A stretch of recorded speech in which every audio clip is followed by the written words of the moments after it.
अयोध्या राम मंदिर के गर्भगृह में रामलला की 22 जनवरी को प्राण प्रतिष्ठा होने जा रही है, जिसको लेकर तैयारियां चल रही हैं। इसी मौके पर आपके लिए एक ऐसी जानकारी लेकर आए हैं जिससे आप अनजान होंगे।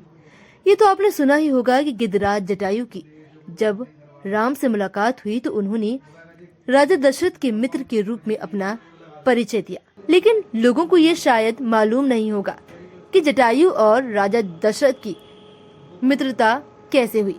पौराणिक कथा के मुताबिक जब जटायु नासिक के पंचवटी में रहते थे, तब एक दिन महाराज दशरथ एक पेड़ के नीचे साधना में लीन थे। तभी कुछ राक्षसों ने उन पर हमला करना चाहा, तो ये सब जटायु ने देख लिया कि ये राक्षस राजा दशरथ को हानि पहुंचाने वाले हैं। तभी जटायु ने राजा दशरथ को बचाने के लिए राक्षसों से युद्ध किया।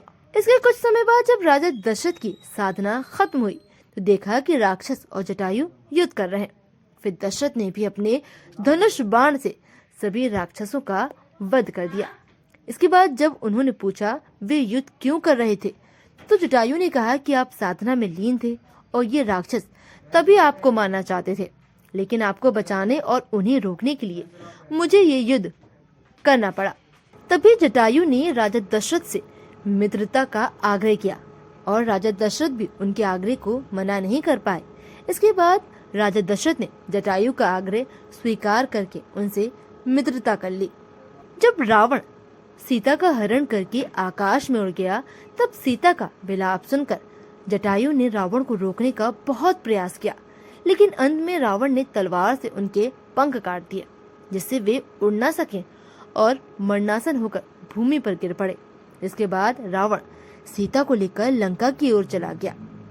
जब सीता की खोज करते हुए राम उस रास्ते से गुजर रहे थे, तभी उन्हें घायल अवस्था में जटायु मिले, जो कि मरणासन अवस्था में थे। जटायु ने राम को पूरी कहानी सुनाई और ये भी बताया कि रावण किस दिशा में गया है। जटायु के मरने के बाद राम ने उसका वही गोदावरी नदी के तट पर अंतिम संस्कार और पिंडदान कर मुक्ति दिलाई थी।